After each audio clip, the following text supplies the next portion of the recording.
Governments love to tell you they are working for your financial freedom.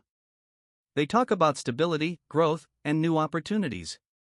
But if you look carefully at history, you see something much darker.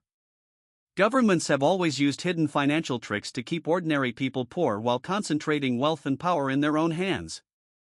And the truly shocking part is that none of these tricks are new. They have been used over and over for centuries, wrapped in different disguises, sold under new names, but the purpose has always remained the same: to transfer wealth to themselves and keep the remaining majority dependent.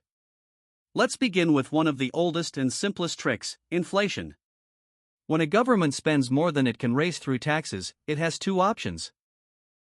It can either admit the truth and openly tax its citizens, which is politically dangerous, or it can quietly debase the currency, reducing the value of every coin and banknote in circulation. Ancient Rome used this tactic masterfully. In the 3rd century AD, emperors struggling with military expenses began reducing the silver content of the denarius. A coin that was once nearly pure silver eventually became nothing more than copper with a thin silver coating on top. The empire pretended nothing had changed, but everyone holding that money paid the price. Inflation soared, savings evaporated, and wages could not keep up with prices. This was clearly a silent tax placed on the public, and the same trick is still being used today through central banks. The Middle Ages brought another form of this game: forced loans. Kings in England, France, and Spain regularly pressured wealthy merchants and guilds to lend money to the crown. Of course, this was not voluntary. Refusal meant fines, confiscation of property, or worse. Sometimes the crown promised repayment with interest, but repayment either came much later in devalued currency or never came at all. While governments maintained their wars and palaces, merchants had no choice but to surrender their capital. The trick here was disguising coercion as patriotism or duty, and it worked for centuries. By the 17th century, the financial system itself became the trick. When Britain created the Bank of England in 1694, it did not do so out of charity. It needed cash to fight wars with France. Wealthy investors bought government bonds and, in return, were guaranteed interest payments funded by taxes. This may sound like a fair deal, but who paid those taxes? Ordinary people, through taxes on goods like salt, beer, and cloth. The wealthy lent money to the government and earned secure interest. The poor paid higher taxes to fund that interest. This was a wealth transfer system dressed up as national finance. And it locked in a model that still exists today. The safest investments in the world are loans to governments. And those returns are ultimately guaranteed by the labor and consumption of the public. In the modern world, the tricks are everywhere. Take deficit spending. Governments accumulate massive debts, issuing bonds bought by investors, banks, and foreign powers. Politicians say this is for infrastructure, jobs, or social programs. But much of it flows to defense companies, corporate subsidies, and bailout packages. When repayment time comes, governments never cut spending at the top. They raise taxes, inflate the currency, or cut social benefits. The trick is this. The debt is presented as being for the people, but the burden falls on them while the profits go to the bondholders. And then there are bailouts. During the 2008 financial collapse, banks made reckless bets, packaged toxic mortgages into securities, and nearly brought down the global economy.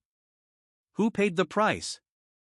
Ordinary taxpayers, through massive government bailouts. Who profited afterward? The same banks, which emerged even larger and more concentrated. The trick was simple.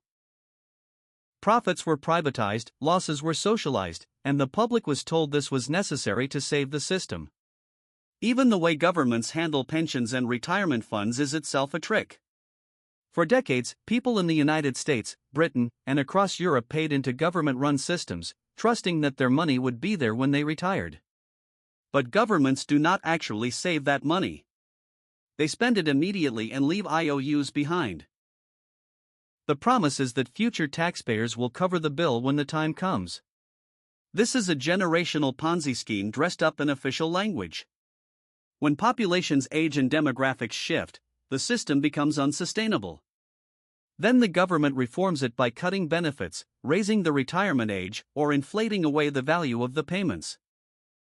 At every stage, the trick depends on perception. Inflation is presented as growth, forced loans as duty, national debt as investment, bailouts as stability, and pension cuts as reform. Language masks reality, a transfer of wealth from the many to the few, from the bottom to the top. And history shows this has worked for centuries, because most people do not study economic history, do not understand financial systems, and do not see the trap until it is too late. In recent times, the tricks have become even more sophisticated. Consider quantitative easing, a term most people had never even heard before the 2008 crisis. Central banks created trillions of dollars out of thin air to buy government bonds and mortgage-backed securities to rescue the markets. Politicians and bankers said this was necessary to prevent collapse. And it worked for the financial system. Asset prices soared. Stocks, real estate, and bonds increased in value. But who owned most of those assets? The wealthy. For the average household without large investments, the gains were limited, while the cost came in the form of distorted markets and rising living expenses. The trick was this: money creation rescued the system for the rich, while fueling inflation and inequality for everyone else. Another modern trick is stealth taxation. Instead of raising income taxes directly, governments quietly tax through sales taxes, fuel duties, and above all, inflation. When prices rise faster than wages, the gap is a hidden tax on savings and purchasing power. Governments love inflation because it reduces the real value of their debts. But for citizens, it erodes financial freedom. Your salary may appear to rise in nominal terms, but if your expenses grow faster than your income, you are actually becoming poorer. This is not a flaw in the system. This is the system. Inflation is not an accident of economics. It is one of the most consistent tools governments use to shift the burden of their spending onto you without admitting it. Then there is regulatory capture. On the surface, regulations appear to protect the public. Financial rules, safety standards, consumer protections. But history repeatedly shows that powerful industries influence the very agencies meant to regulate them. Railroads in the 19th century, oil companies in the 20th, and tech in finance today have all done this. This is the same lesson the Peaky Blinders learned on the streets of Birmingham: it is better to buy the referee than to play the game. Governments present regulation as protection, but behind the scenes, large corporations carve out loopholes that crush competition and keep profits flowing. The public sees protection. Insiders take the profits. War finance is another old trick in new clothing. During World War I and World War II, governments issued massive amounts of bonds and told citizens it was their patriotic duty to buy them. People believed they were supporting their country, and they were. But these bonds also became risk-free, profitable investments for the wealthy, guaranteed by future taxes. In the 21st century, the pattern is the same. Trillions spent on the wars in Iraq and Afghanistan were financed through debt that benefited defense contractors, banks, and bondholders, while ordinary taxpayers paid the bill. The trick is this: wars are always presented as temporary emergencies, but their financial burdens last for generations long after the soldiers come home. Governments also use complexity itself as a financial weapon. Thousands of pages of tax codes. Financial instruments so complex that even professionals struggle to explain them. Budgets filled with hidden items and jargon. All of this creates an environment where ordinary citizens cannot understand how money is really flowing. Complexity becomes camouflage. When you cannot see the transfer of wealth, you cannot resist it. In ancient Rome, debased coins were the physical sign of the trick. Today, balance sheets filled with acronyms and hidden programs serve the same purpose. The trick is the same: make it too complex for the public to follow, and the transfer continues quietly. So why does this matter today? Because the tricks are still alive and accelerating. Inflation is eroding your savings. Debt burdens grow every year. Bailouts remain the first response when markets shake. Central banks keep manipulating the money supply. Governments pass costs onto the public in ways so indirect that most people never connect the dots. The result is a system that forces you to work harder for less real wealth while making the financial elite more powerful. The lesson of history is not just that these tricks exist, but that they always return in different forms. When Rome debased its money, the people suffered. When kings forced loans, merchants lost their fortunes. When modern states inflate and borrow, the public pays the price. Different eras, same mechanism. And here is the harsh truth. Most people will never escape these tricks because they do not even realize they are being played. They accept inflation as natural, taxes as inevitable, and bailouts as mercy.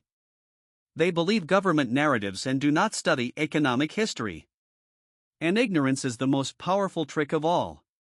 When people forget the past, they cannot recognize its return.